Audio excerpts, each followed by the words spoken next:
All right, here we are. This is it. This is for my mountain folk that have been asking for a mountain area tour. I'm going to take you from the top of the state. We're going to go from Red Feather Lakes, and I'm going to jog down. I'm going to hit all the main mountain towns that you need to know about, kind of in the foothills area, all the way down to Woodland Park, just west of Colorado Springs. We will be getting high during this video with a cruising altitude around 8,000 feet. So if you want to learn everything you need to know about these major mountain towns that line the front range of Colorado, stay tuned.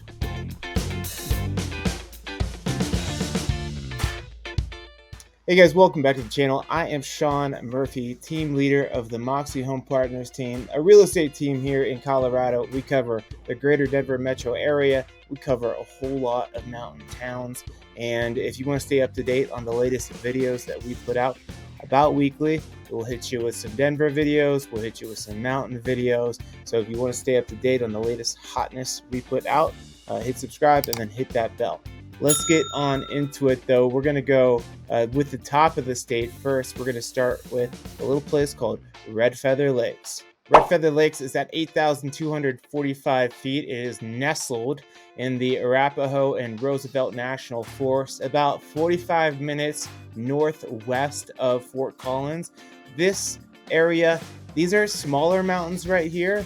But they have a lot of good recreational activities that they allow. Snowmobiling is awesome up here, but then it feels like Wyoming in like its weather. There's a lot of snow up here. It is definitely cold. It's a spot that you could find moose and all kinds of wildlife roam these parts.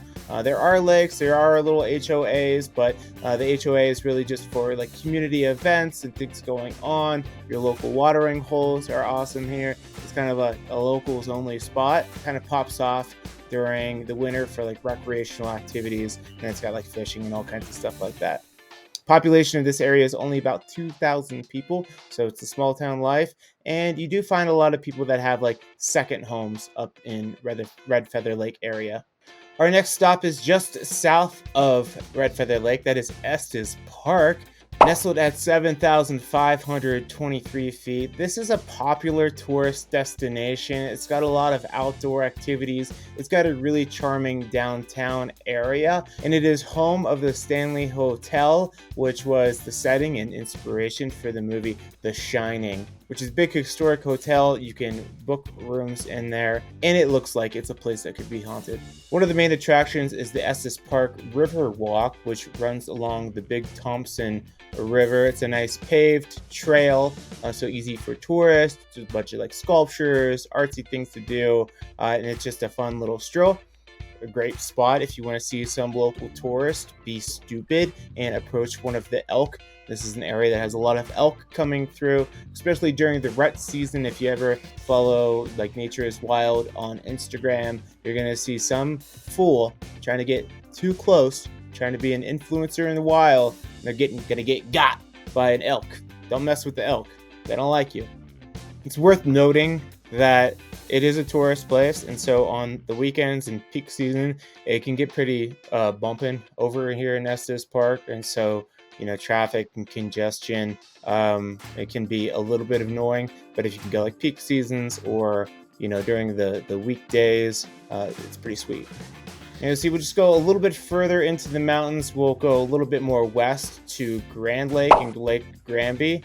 These are some of the biggest lakes that you'll find in Colorado. Grand Lake's elevation is 8,369. At the north part of the lake here, you have the town, so little like pubs, watering holes. You can go out here to the marina. You can rent boats and just cruise on the water. So I'm pretty familiar with Grand Lake because back in the day, I dated a girl whose family had a sweet house over here at the south end of Shadow Lake. And some things that I like to do. Well, one time I kayaked. So this is a great lake for kayaking. I kayaked out to this island here. I threw out a hammock and I slept on the island one summer night. And then I woke up to find like moose tracks out on this island because moose can swim apparently over to this. And there's a big field over here with moose that they hang out. If you thought getting stuck by an elk was bad, don't F with the moose. They are bigger and they are meaner. And from my understanding, they're pretty stupid, and so they just see you. They see you as a threat. Your dog is a threat, and they're gonna, stomp the yard part 2, like that movie. I like this trail though right here. So around the East Shore, you can get on this hiking trail here, and then go up to this lookout tower area on Shadow Mountain, and some pretty cool views. Let's see if I can get some good views. Yeah, so you go up here. You can't really go up to the top anymore because it's a little bit worn out. But there you go. Awesome views of the lake. And then you look around just the Grand Lake area. I mean, all this green, this is all national forest. So all the activities, all the hiking, snowmobiling again is big and popular up this way. And then you're down the road from a couple resorts. So if you go south, you're at Winter Park. Now you're starting to get into like people that want to be in an area where they have access to skiing and snowboarding. So what's cool about Grand Lake is if you go south, you can hit Winter Park. But if you go north, one of the most renowned ski resorts in the state is Steamboat Springs. And it's kind of further out from most of the things are going to be down along I-70 here, Copper Mountain, Frisco, Keystone, Breckenridge, and then Vail, and all those are further down the road here. But Steamboat Springs is back here a little bit by itself. And so if you're at Grand Lake, you're not too far. You're kind of like at midpoint to get up that way. Overall, Grand Lake, big thumbs up from me. Just you have all the outdoors activities, and then if you want to hit the slopes, you have all that too. So Grand Lake is dope. All right, let's jump for Grand Lake down to Nederland. Nederland's about 15 miles west of the city of Boulder. But to get there, you're taking this like super windy, kind of canyon-y type road. Beautiful drive, absolutely gorgeous drive to get there. But if you think like, hey, 15 miles, 15 minutes, like a highway, nah, it's going to take a little bit longer than that. But once you get up here, it is a quiet little mountain town with a lot going on, a lot of good, cool history, a lot of like, I don't want to say like divey places, but like quaint, cute restaurant feel, and it's got definitely like a locals feel when you get there. It can get pretty windy through here, and like if you get a big gusty day, you're holding on to your hat in Nederland. Population is only about 1,600 people, so like I said, it is small. But for those that want to be like commute down to Boulder but be in the mountains, this is like your closest mountain town. Town was founded in 1876, and it was a mining town. A lot of that has gone away, but any mining town that you bump into, like we'll talk about Idaho Springs, like the mining towns, they just have like rich culture and history, and a lot of things in the town, like the buildings and just the buildings and restaurants, they just have a lot of character. And then again, you see all the green around here is national forest. So tons of activities, beautiful sights, beautiful drives. But before we jump off of Nederland, let me tell you one of the coolest things about Nederland, in my opinion. They have a festival every March. It is called the Frozen Dead Guy Days Festival. You're like, what the hell is that? So there is a gentleman up in Nederland to this day. He is cryogenically frozen. They ship in dry ice and they pack it around his body for it to someday be maybe brought back to life. That's the idea. I know, it's crazy. It's true. I love a good no reason to have a festival type festival, and the Frozen Dead Guy Days is pretty sweet. So that's Nederland. Cool spot, laid back atmosphere. And then, so we'll leave Nederland. We'll head down 119 here, an absolutely gorgeous drive. Then you're going to hit Blackhawk. Blackhawk, Central City, both these areas are pretty much interchangeable because they like share the same downtown road. But a really awesome place to drive through because you're just driving through the mountains, and all of a sudden, out of nowhere, there's just this canyon with a casino. So Blackhawk is at 8,537 feet. It's in Gilpin County. And although it's really well known for the casino area, there are a lot of awesome places to live around Blackhawk. And you're not just like most people that live in Blackhawk, they only go downtown Blackhawk unless they have like a friend in town, or if they work downtown at one of the casinos. Blackhawk is another mining town, so gold mining happened back in the day, and then when mining went away, this is one of those towns that, man, we're just really struggling. And so they brought in the casino, totally created a whole unique economy. And they were really suffering during COVID when, just people couldn't be out because it is a tourist town, downtown area. But everything around here is really awesome. And if you want to kind of be off the beaten path, you don't mind.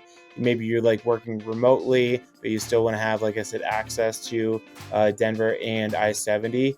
Well, you could just jump right down here and get on I-70 and head downtown or head to the mountains. Blackhawk is a great place if you want to just go spend some money on the slots or playing some poker. And if you don't win, at least you're in the mountains in a beautiful place. And I'll give that a thumbs up. You should give a thumbs up this video. If you learned anything, if you like what you're hearing, give me a thumbs up. I appreciate you appreciating me, and do the YouTube thing for me. Help a brother out. All right, next up on this tour is Idaho Springs. Idaho Springs is right along I-70. We just actually shot a video, a neighborhood vlog on Idaho Springs, but a lot of people just think of it as this 3 stops, 3 exits on I-70 on your way to hit the slopes. Maybe a stop at the Maison de Ski at the beginning here to grab, a ski rental or something like that, or you go to Tommyknockers Brewery to grab a beer, grab some wings at the end of the day. But it is not big. But Idaho Springs is noteworthy. It's another awesome, cool mining town. So you have the Argo Mine Tour. Actually, I'm wearing the Argo Tour hat right there.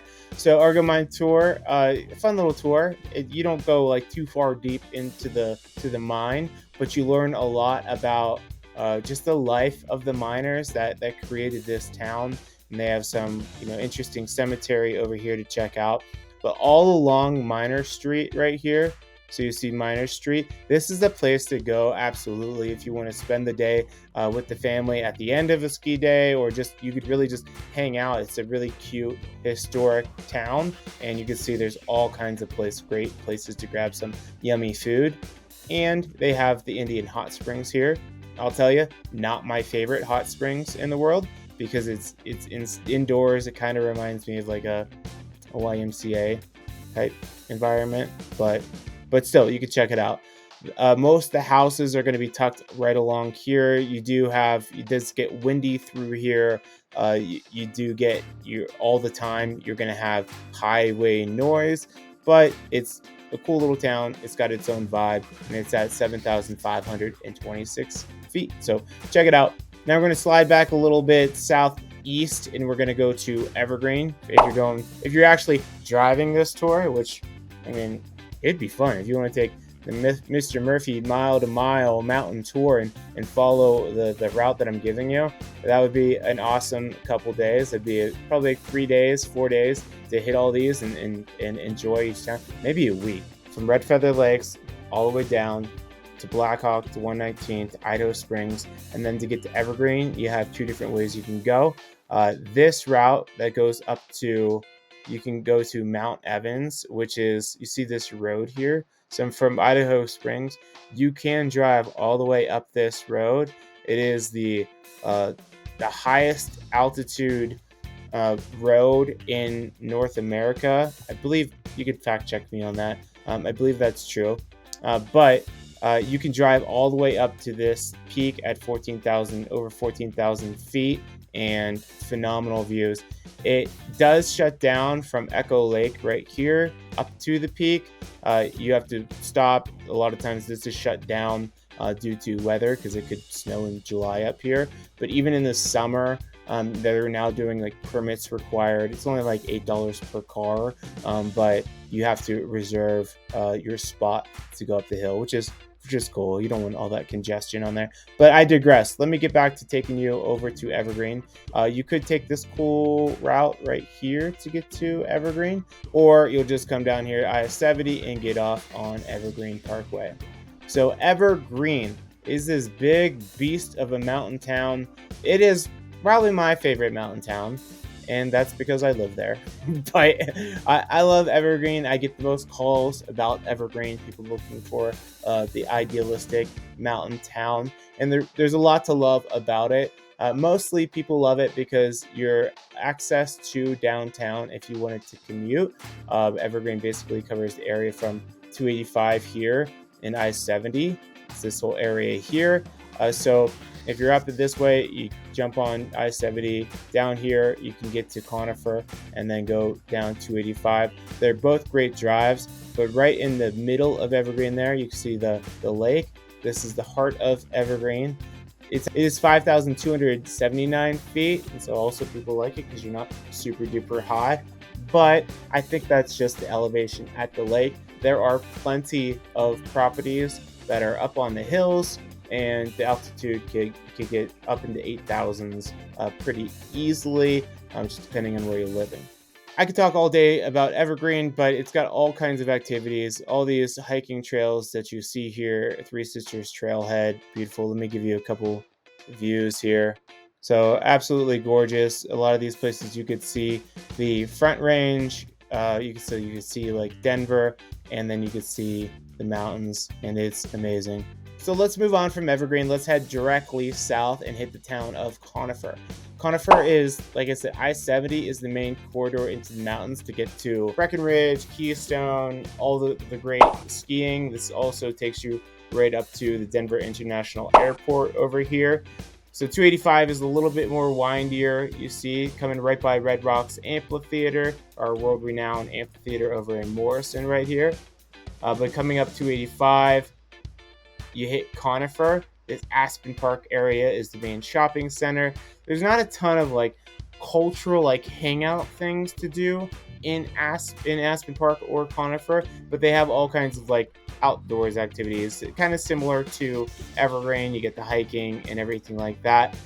Housing, people like CONIFER because housing is a little bit less expensive than Evergreen, and also, I'll call out this Beaver Ranch disc golf course. Take a look at this course. You are in the mountains. You will most likely lose a couple discs, and by the end of it, you like just did a hike and played the game. You do pay to play, so it's not like one that you could just walk on, but it's worth it because they maintain it very well, and it's a super fun activity. Also, there's a zip line course up there, so you can make a day of it, and that is right off of 285. Heading down the 285 corridor, you will hit Bailey. Now, right between CONIFER and Bailey, things change here. And the reason is this is right around that 1 hour buffer if you still wanted to commute downtown. So you'll get a lot of people in Bailey that don't commute downtown, and these are more like mountain people.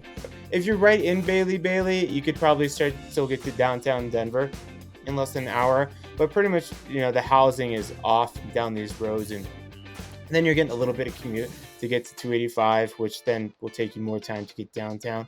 But they do have a little downtown area, but Bailey is another small mountain town. It's only about 5,000 folks that live out here, and just easy access to get further into the mountains. If you don't care so much about the skiing and snowboarding, Bailey is a great area because you can still like all the trails, the national forest are surrounding you.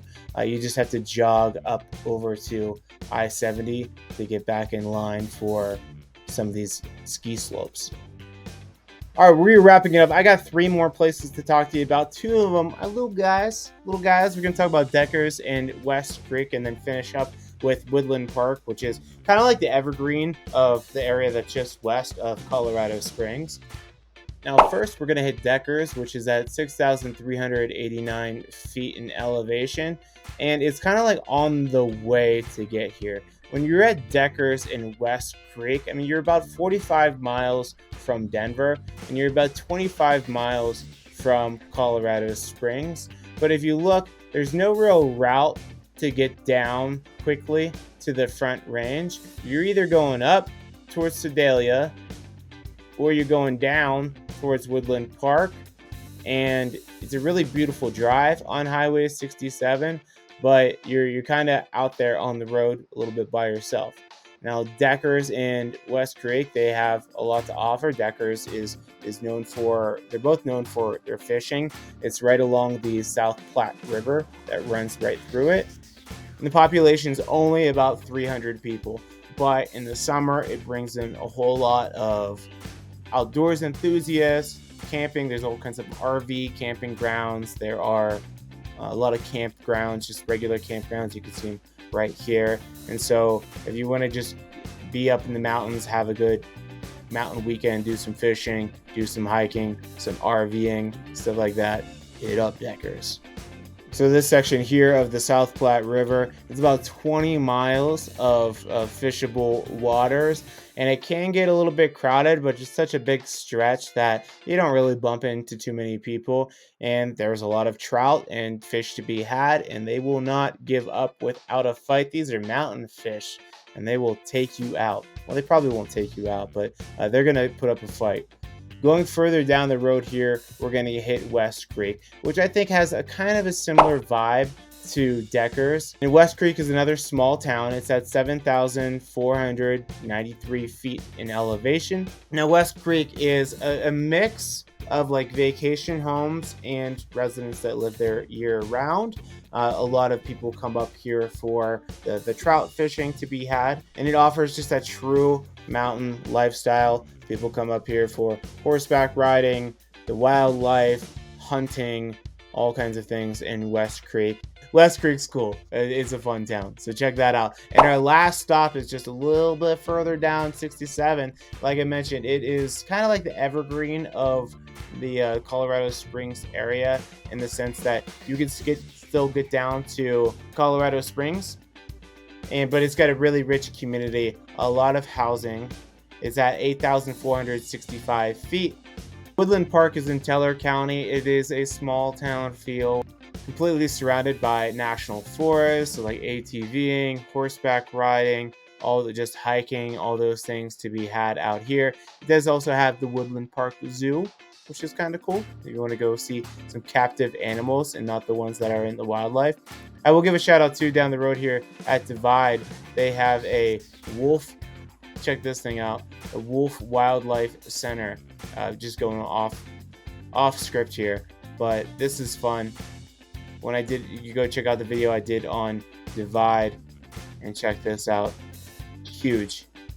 They got fox, they got wolf, they got all kinds of animals in there, and they look ferocious.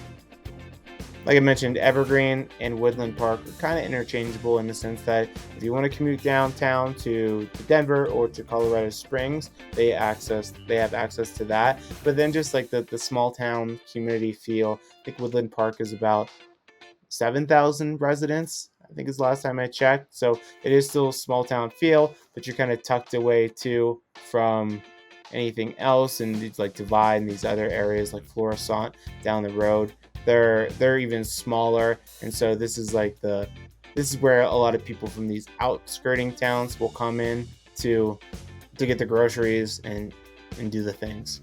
You know what? I got to throw in one extra bonus area for you because it is so noteworthy. Manitou Springs, just west of Colorado Springs. One of the coolest little mountain towns. It's got a couple things that are super unique to it. The Manitou Cliff Dwellings. You can take a tour of these, and they're absolutely breathtaking, amazing structures that have been really well preserved out of the cliffs.